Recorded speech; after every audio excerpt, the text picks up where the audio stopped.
Señales del fin y la confirmación del reino. Mateo capítulo 24, versículo 1 al 13. Lo leemos en esta hora, honrando al Padre, al Hijo y al Espíritu Santo. Cuando Jesús salió del templo y se iba, se acercaron sus discípulos para mostrarle los edificios del templo. Respondiendo él les dijo: ¿veis todo esto? De cierto digo que no quedará aquí piedra sobre piedra que no sea derribada. Y estando él sentado en el monte de los olivos, los discípulos se le acercaron aparte diciendo: ¿cuándo serán estas cosas? ¿Y qué señal habrá de tu venida y del fin del siglo? Respondiendo Jesús les dijo: mirad que nadie os engañe, porque vendrán muchos en mi nombre diciendo: yo soy el Cristo, y a muchos engañarán. Y oiréis de guerra y rumores de guerras. Mirad que no os turbéis, porque es necesario que todo esto acontezca, pero aún no es el fin. Porque se levantará nación contra nación y reino contra reino, y habrá pestes y hambres y terremotos en diferentes lugares. Y todo esto será principio de dolores, porque entonces os entregarán a tribulación y os matarán, y seréis aborrecidos de todas las gentes por causa de mi nombre.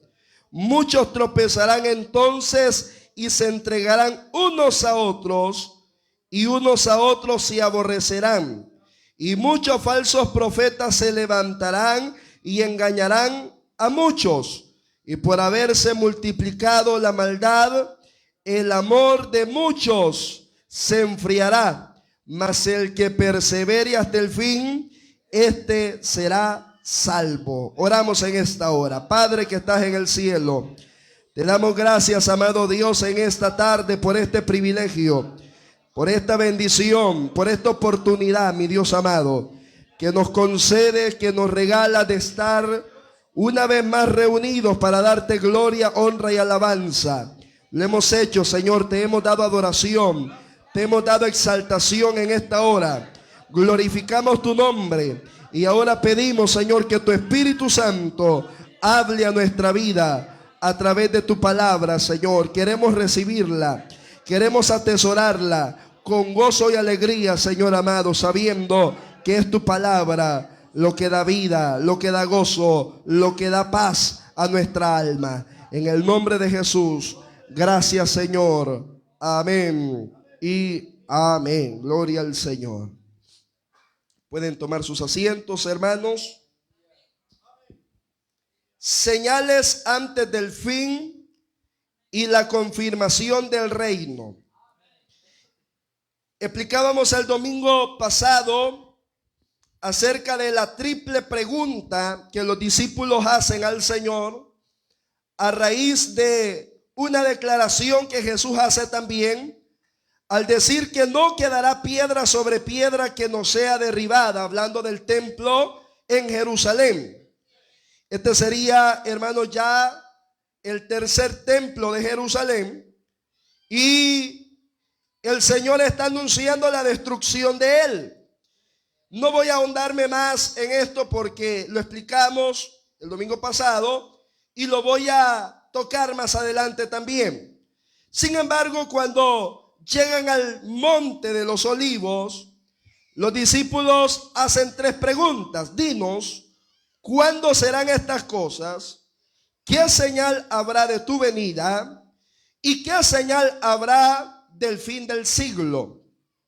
Estas tres preguntas, si usted analiza siendo fieles al espíritu de la palabra, en ningún momento hablan de el arrebatamiento de la iglesia. Aunque nosotros automáticamente cuando hablamos de esto lo tomamos como que si Jesús estuviera hablando del rapto de la iglesia.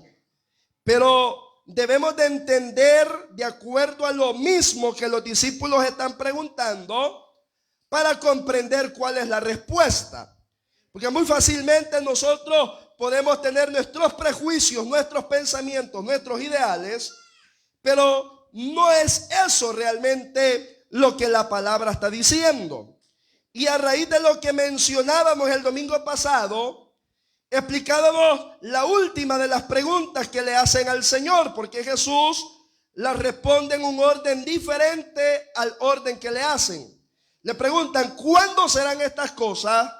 ¿Qué señal habrá de tu venida? Y tercero, ¿qué señal habrá del fin del siglo? Y Jesús responde primero: ¿qué señal habrá del fin del siglo? Primero. Después, en segundo lugar, responde la pregunta: ¿cuándo serán estas cosas? Y en tercer lugar, ¿qué señal habrá de su venida? Ahora, ¿cuándo serán estas cosas? Ya veíamos las señales del fin. El domingo pasado decíamos que siempre han habido guerras durante la historia. Las habrán aún después de que la iglesia sea arrebatada, porque en la gran tribulación seguirán habiendo guerras. Habrán hambrunas, las han habido durante toda la historia y las seguirán habiendo aún después de que la iglesia sea arrebatada. Han habido pestilencias, pandemias antes del arrebatamiento, pero las habrán también después del arrebatamiento de la iglesia. Porque esta primera parte tiene que ver con las señales antes del fin del mundo. Y el fin del mundo no se termina con la iglesia arrebatada. El fin del mundo será, hermanos, exactamente 1007 años después del arrebatamiento de la iglesia. O sea, después del arrebatamiento de la iglesia hay 7 años de bodas con el Cordero, donde va la iglesia del Señor, y habrá 7 años de tribulación en la tierra. De estos 7 años, 3 años y medio, la gran tribulación. Después de la gran tribulación y la boda del Cordero, de forma simultánea, el Señor aparece en las nubes, viene y todo ojo le verá, dice la palabra, y hasta los que les traspasaron harán lamentación por él. Y el Señor viene para establecer su reino por 1000 años. Después de 1000 años, los cielos y la tierra que hoy conocemos, dice el apóstol Pedro, que será deshecho, será destruido, y nacerán cielos nuevos y tierra nueva en los cuales mora la justicia. ¿Cuántos bendicen el nombre del Señor en esta tarde? Entonces, pensar que la guerra es una señal para el arrebatamiento de la iglesia es un error. Porque guerras siempre han habido. Amén. Y sigo diciendo, las habrán después del arrebatamiento de la iglesia. Ahora, Jesús responde la segunda pregunta cuando ellos le dicen: ¿cuándo serán estas cosas? Oiga la pregunta: ¿cuándo serán estas cosas? ¿Qué cosas? La destrucción del templo de Jerusalén. Porque Jesús acaba de decir: no quedará piedra sobre piedra que no sea derribada. Entonces ellos preguntan: ¿cuándo serán estas cosas? No sé si me está comprendiendo. Y ellos le preguntan: dinos, ¿cuándo serán estas cosas? Entonces el Señor comienza a explicarles el contexto de una revelación muy profunda dada por el Señor años antes al profeta Daniel. Usted sabe que siempre que hablamos de los tiempos finales tenemos que acudir a la revelación de Dios dada al apóstol Juan en la isla de Patmos, lo que conocemos como el libro de Apocalipsis. Pero también tenemos que acudir a la revelación dada por el Señor al profeta Daniel miles de años antes. Daniel recibió revelaciones que se complementan, que confirman, que se enlazan con las profecías del Apocalipsis. De hecho, algunos se han atrevido a decir que Daniel es el Apocalipsis del Antiguo Testamento. Entonces Jesús mismo cita a Daniel hablando de cuándo serán estas cosas. El Señor dice: cuando veáis la abominación desoladora de la que habló el profeta Daniel.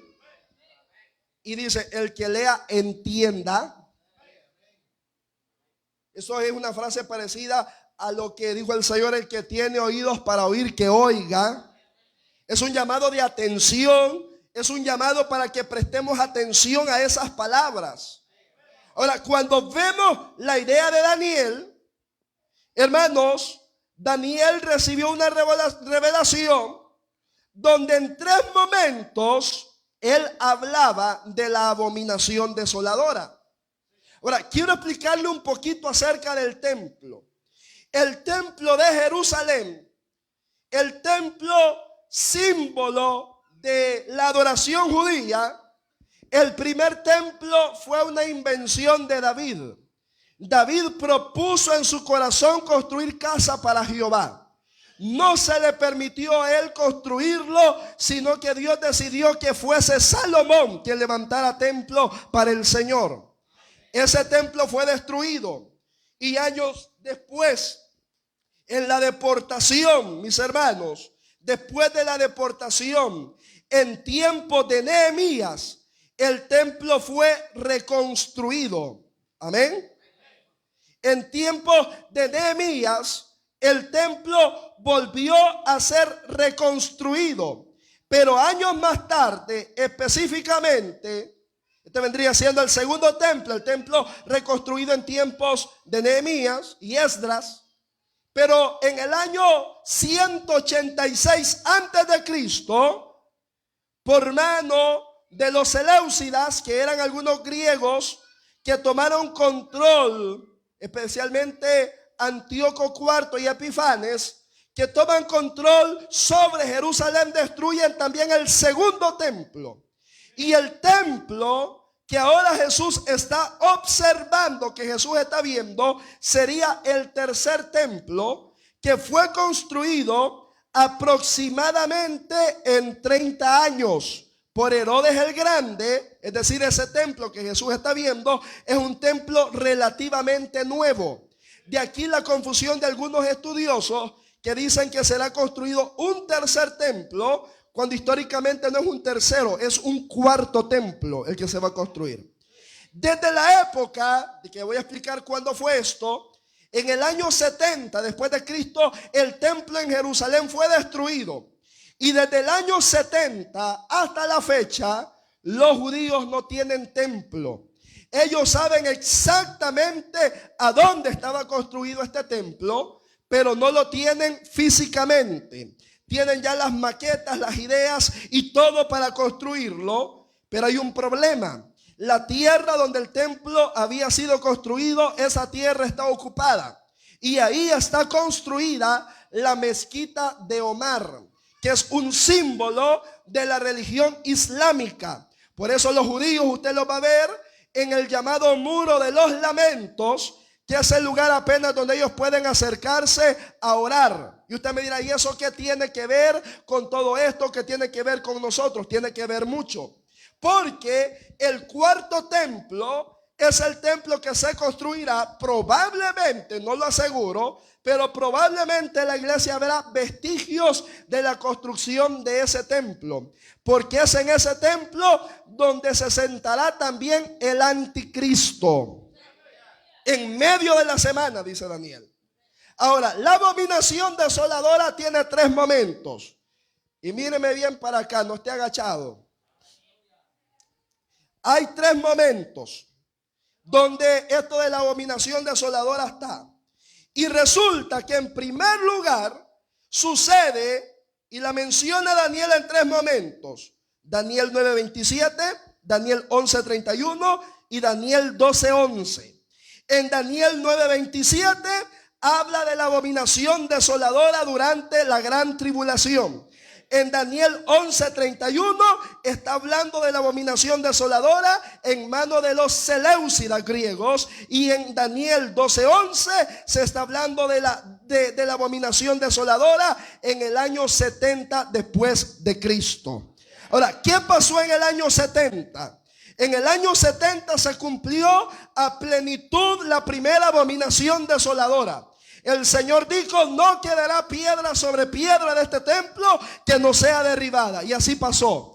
Los romanos comisionados, comandados por el emperador Tito, entraron a Jerusalén, le prendieron fuego a la ciudad. Todavía vivían algunos de los apóstoles. Le prendieron fuego a la ciudad, quemaron a sus habitantes, a sus niños vivos. Y dice la historia de que cuando le pusieron fuego a este templo, como le expliqué el domingo pasado, era un templo que tenía grandes láminas de oro y de mármol, y el oro comenzó a derretirse por las grietas de estas piedras. Entonces ellos, con el afán de recuperar el oro, comenzaron a derribar bloque por bloque, piedra por piedra, hasta botarlo todo para sacar ese oro, cumpliéndose así lo que Jesús había anunciado aproximadamente 35 años antes. Él había dicho: no quedará piedra sobre piedra que no sea derribada.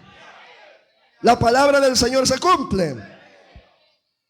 Ahora, el segundo momento cuando esta abominación desoladora se cumplirá es en medio de la semana 70. Y le voy a invitar para que vayamos allá a Daniel y leamos ese versículo. En Daniel capítulo 9, bendito Dios. Daniel capítulo 9, versículo 27.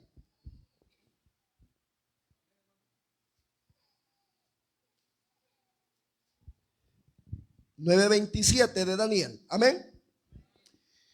Y por otra semana, aquí está la semana 70, confirmará el pacto con muchos.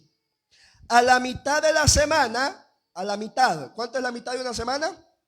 3 días y medio, ¿verdad? La mitad. A la mitad de la semana hará cesar el sacrificio y la ofrenda.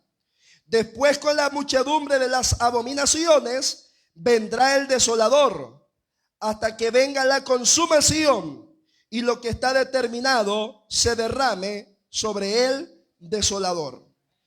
Oiga, ¿cómo le llama al anticristo Daniel? Le llama el desolador. ¿Por qué dice el desolador? Porque el anticristo se sentará, hermanos, como lo dice Apocalipsis, en el templo, y él querrá recibir para sí mismo la adoración que es para el Señor. Y es el momento cuando hará que grandes y pequeños se postren delante de la imagen del anticristo. Y nadie, hermanos, que no rinda pleitesía, que no rinda adoración, que no rinda alabanza al anticristo, nadie podrá quedar con vida en medio de ese sistema corrupto. Por eso estos mensajes, más que para causarle miedo, más que para causarle asombro, más para que sepa algo, lo importante es que nos preparemos para que nada de esto lo comprobemos, no lo veamos. Antes de esto, la iglesia del Señor estará en bodas con el Cordero allá en la patria celestial. En cuanto a esto, hay bastante confusión. Porque si leemos, vámonos a Mateo 24 de nuevo. En el versículo 15, Jesús comienza a explicar cuándo serán estas cosas. Ok. Cuando veáis en el lugar santo la abominación desoladora de la que habló el profeta Daniel. Ya pasó en el año 70. Pero volverá a pasar en medio de la gran tribulación, la abominación desoladora. Entonces, esto es una frase de transición. O sea, cuando vean la abominación desoladora, entonces los que estén en Judea huyan a los montes. El que está en la azotea no descienda para tomar algo de su casa. El que esté en el campo no vuelva atrás para tomar su capa. Ay de las que estén encinta y de las que críen en aquellos días. Orad para que vuestra huida no sea en invierno ni día de reposo. Y aquí viene todavía más confirmado. Porque habrá entonces gran tribulación. De ahí se desprende la palabra gran tribulación. Cual no la ha habido desde el principio del mundo hasta ahora, ni la habrá. Durante muchos años, Yo escuché a más de alguien decir: hermanos, oremos para que cuando el Señor venga no hayan hermanas embarazadas. O para que el Señor no venga en invierno, para que no nos vayamos a mojar cuando vayamos para arriba. Da risa, pero yo lo escuché. Había gente que dice eso: hermano, oremos para que cuando el Señor venga no hayan hermanas embarazadas. No, si está embarazada se va con el Señor y no hay problema. El Señor no está hablando de esto. Estas no son instrucciones para la iglesia. ¿Me escuchó? Estas no son instrucciones para la iglesia. Estas son instrucciones para los judíos. Para los judíos durante la abominación desoladora del año 70, y para los judíos que estén vivos durante la gran tribulación. A ellos se les dice: huyan, corran. A ellos. No, la iglesia no tiene por qué huir, porque la iglesia 3 años y medio ha sido arrebatada para estar con el Señor. Pero recuerde, la gran tribulación es el tiempo de trato de Dios con Israel. Es, hermanos, lo que llamaron los profetas el tiempo de angustia de Jacob, el día del Señor, el tiempo de prueba, de aflicción, de trato de Dios con su pueblo. Ahorita todavía estamos en la semana 69. Desde la muerte y resurrección del Señor, el reloj profético se puso en pausa. Estamos en la semana 69. Y el reloj profético de Dios se activa nuevamente en el año, en el inicio de la gran tribulación. Es decir, en el momento que la iglesia sea arrebatada, comienza a partir de ahí la semana 70. Eso tiene que ver con Israel. Eso no tiene que ver con la iglesia. La iglesia estamos en tiempo de gracia. Estamos en una época que no tiene nada que ver el trato de Dios con Israel. Es hasta después del arrebatamiento que nuevamente Dios vuelve a tratar con Israel. Y en eso, hermanos, no nos metemos. Se salvan, no se salvan. ¿Qué hará Dios con ellos? Les envía predicadores. Hermanos, eso es un asunto que no nos interesa. Eso es algo de Dios con Israel. Pero lo que sí quiero explicarle es que el Señor está dando claras referencias para lo que será la gran tribulación. Y dice el versículo 22: y si aquellos días no fueran acortados, nadie sería salvo. Estamos hablando de Israel. Mas por causa de los escogidos, Israel, aquellos días serán acortados. Todo esto tiene que ver, hermanos, con un asunto de Dios con Israel.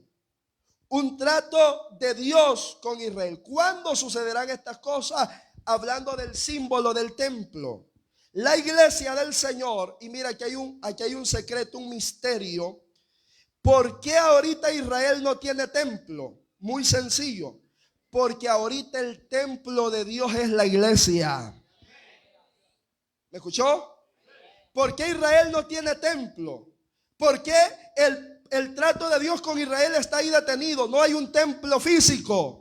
¿Y por qué creemos que será hasta después del arrebatamiento que lo tendrán? Porque entonces el templo de Dios ha sido arrebatado, que es la iglesia fiel del Señor. La iglesia del Señor es templo de Dios, labranza de Dios, edificio de Dios, dice el apóstol Pablo, columna y baluarte de la verdad. Esa es la iglesia de Cristo.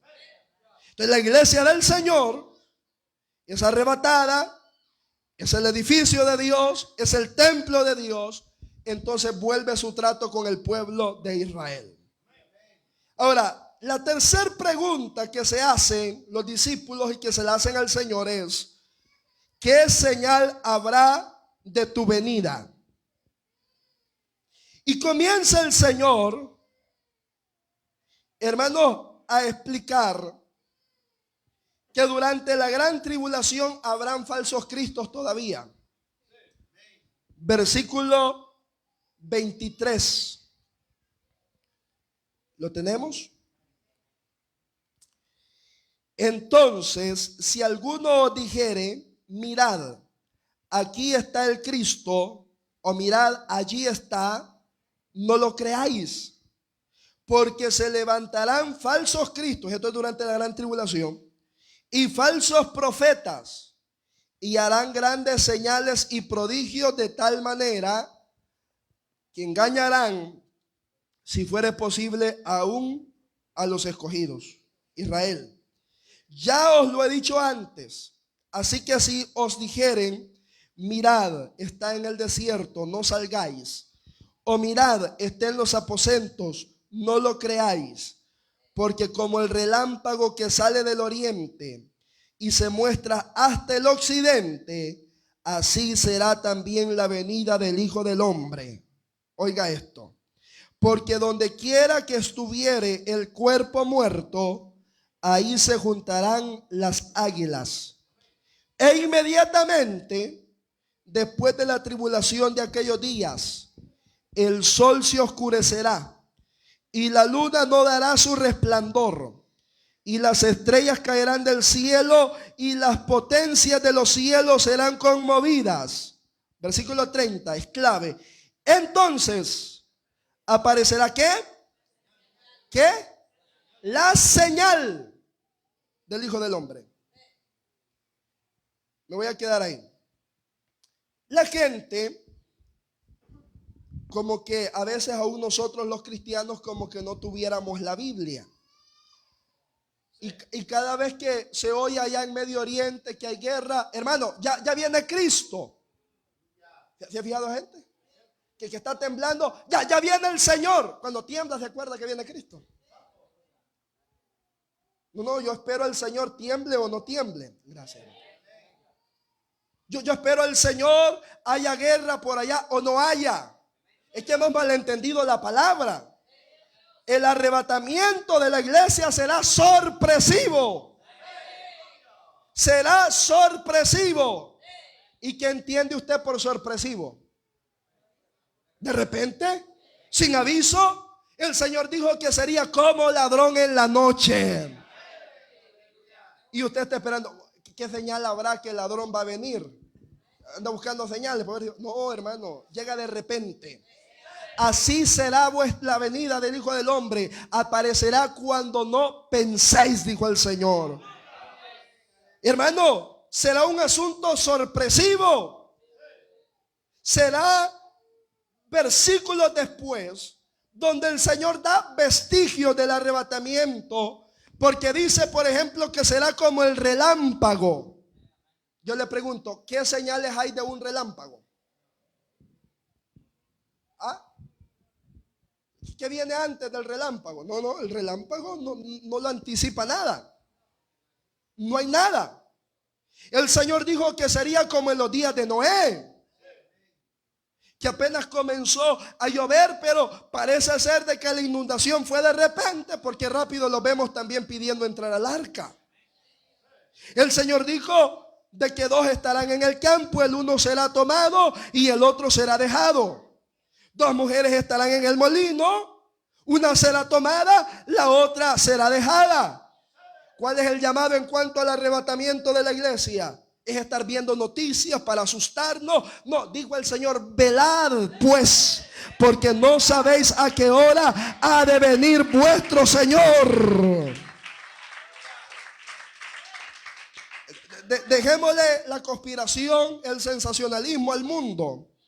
Nosotros tenemos la palabra. Mi fe no se ve, no se mueve por lo que sale o no sale en las noticias. Mi fe está fundamentada en la palabra de Dios.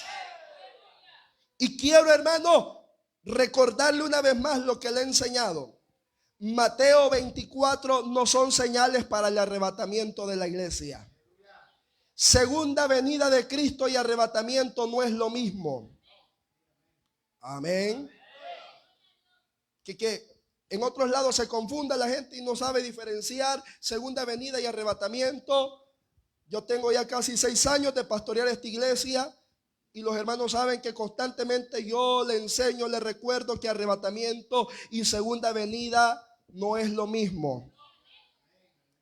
Arrebatamiento es sorpresivo. Segunda venida es visible. Arrebatamiento es inesperado, sucede en el momento menos pensado. Segunda venida, hermanos, hay señales. Hay señales. Y por eso dice el Señor, después, inmediato, después de la tribulación de aquellos días, el sol se oscurecerá. Esa es la señal. Se oscurecerá el sol. Hermano, se hará grande conmoción en el cielo. La luna no dará su resplandor. Las estrellas del cielo se van a caer. Las potencias de los cielos serán conmovidas. Y entonces verán la señal. Aleluya. La señal del Hijo del Hombre. Ahí viene el Señor, gloria al Señor, aleluya, con su iglesia, que 7 años antes fue arrebatada, pero hoy viene con él. Mire la gran diferencia, el arrebatamiento en el aire, nos reunimos con el Señor. Nadie lo ve, es en un abrir y cerrar de ojos. Puede suceder ahorita, y los que estamos listos nos vamos con el Señor. Inmediato, en cualquier momento puede suceder, en cualquier instante puede suceder. Y si usted de aquellos que anda buscando señales todo el tiempo, no, ahorita está calmado, voy a agarrarme un turnito, me voy a ir al mundo, de todos modos ahorita veo que la cosa está calmada. Peligroso que en ese momento de calma el Señor aparezca, que el arrebatamiento suceda. Es peligroso, porque el arrebatamiento será así. Cuando haya comodidad, como aquellas 5 vírgenes insensatas. Amén. Por eso debemos velar. Pero hermano, sucede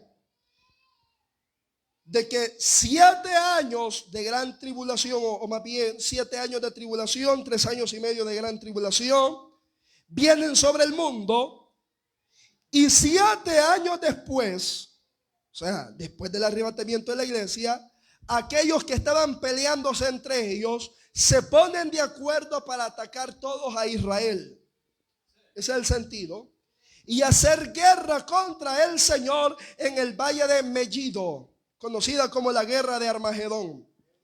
En ese lugar están los armamentos nucleares más poderosos, más grandes de la humanidad. Las armas más destructivas del mundo. Es probable que el mundo se autodestruya con todo lo que ha producido para dañar y para hacer guerra. Hermano, veía la otra vez un comunicado de una de las organizaciones militares más grandes del mundo. Dicen ellos que están preparados para pelear aún con entes no conocidos.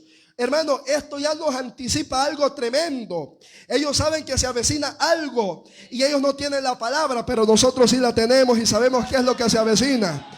Y harán guerra contra el Cordero, dice Juan, el que viene montado, gloria al Señor, sobre un caballo blanco, y con él la iglesia lavada, la multitud, gloria al Señor, de vestiduras blancas, que viene con él bajando, gloria a Jesús. Y el Señor destruirá los gobiernos del mundo con la espada de su boca.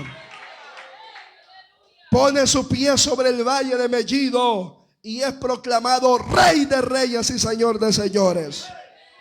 Destruye por completo el gobierno humano y se establece como Rey para siempre sobre el mundo. Hermano, esto a mí me llena de esperanza.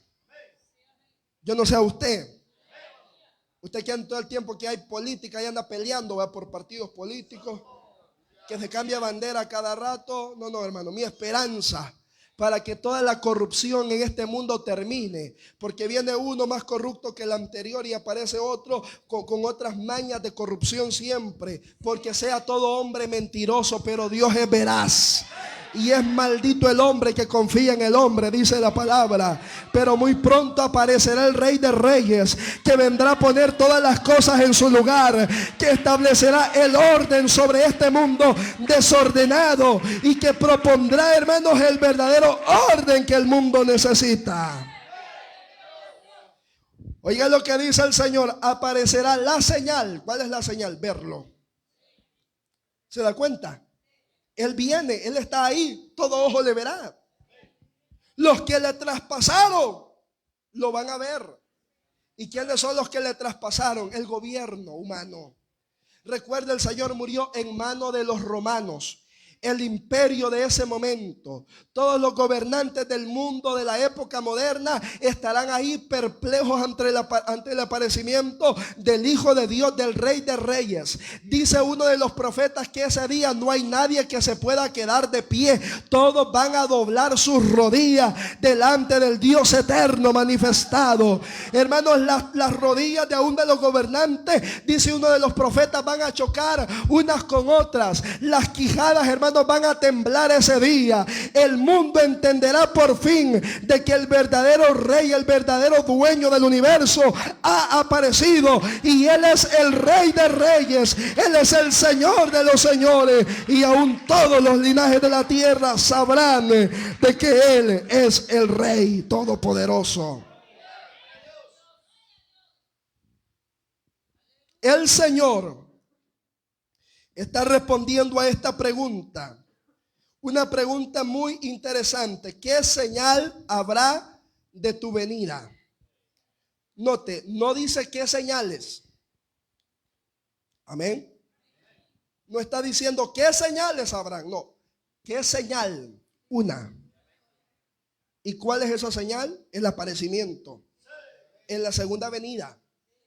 Entonces nosotros no andemos buscando señales. ¿Me escuchó?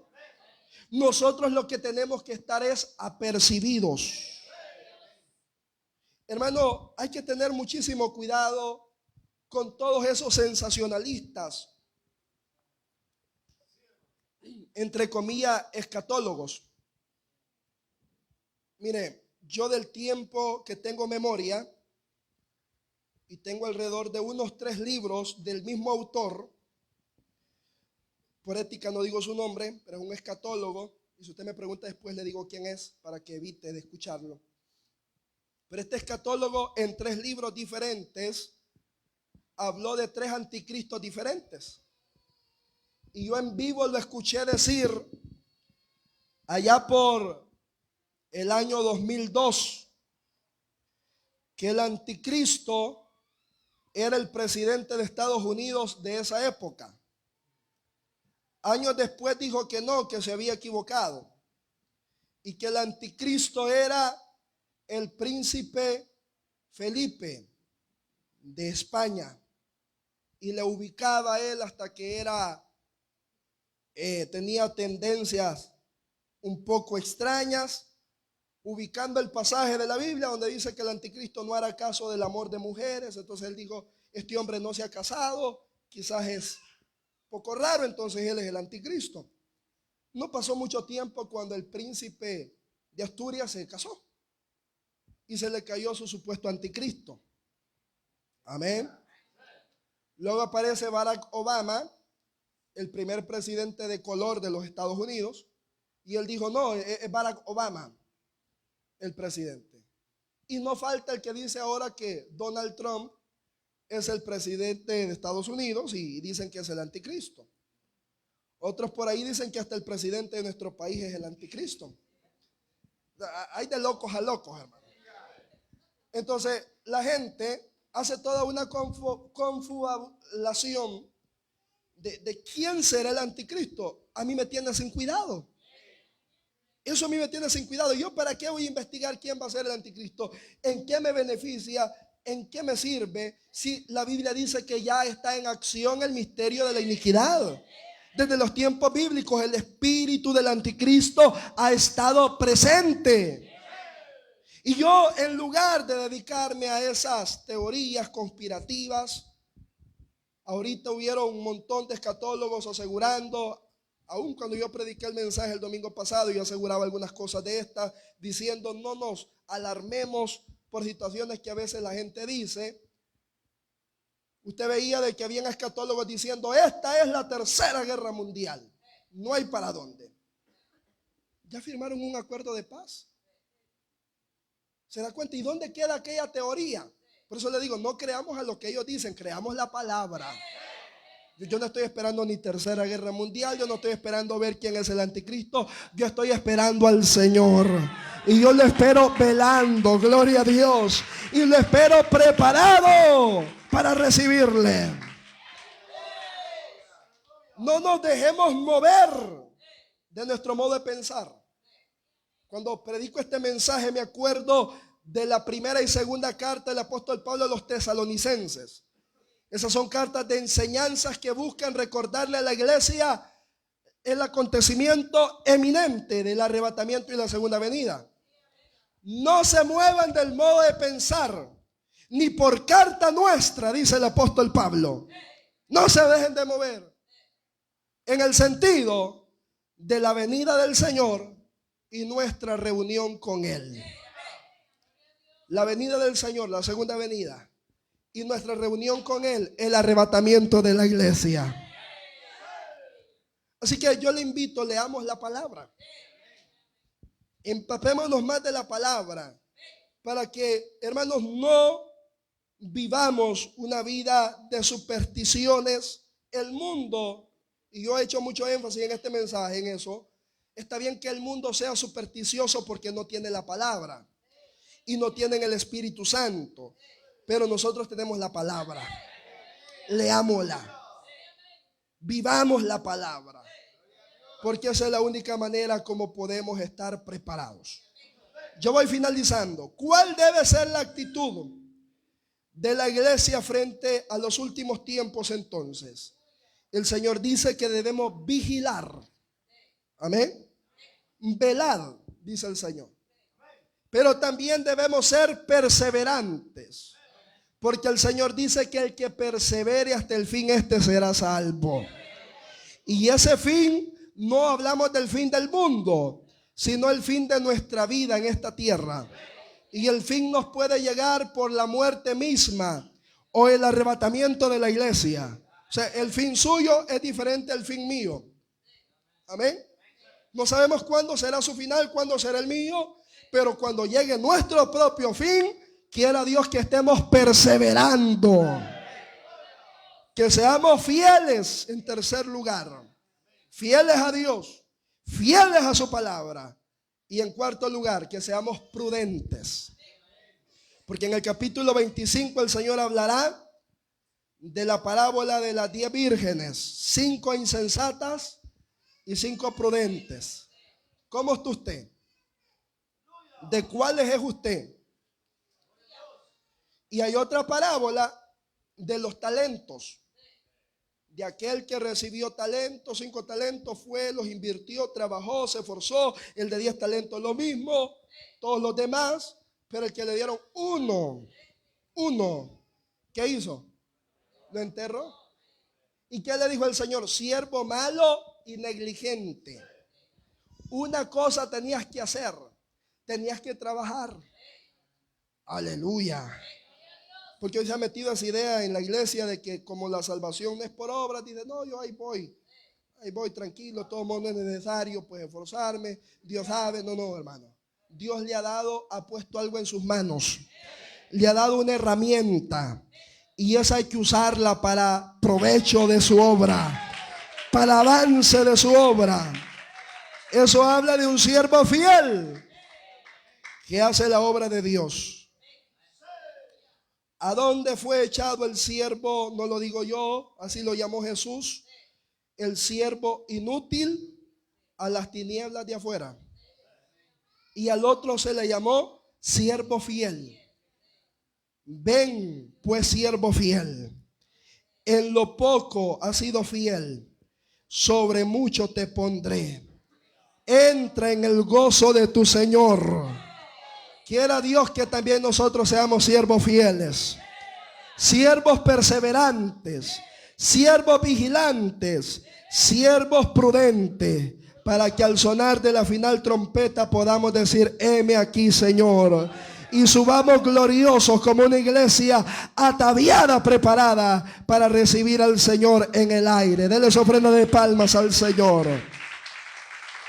Pongámonos en pie en esta tarde. Vamos a orar, hermanos, en esta maravillosa hora. Padre que estás en el cielo, te damos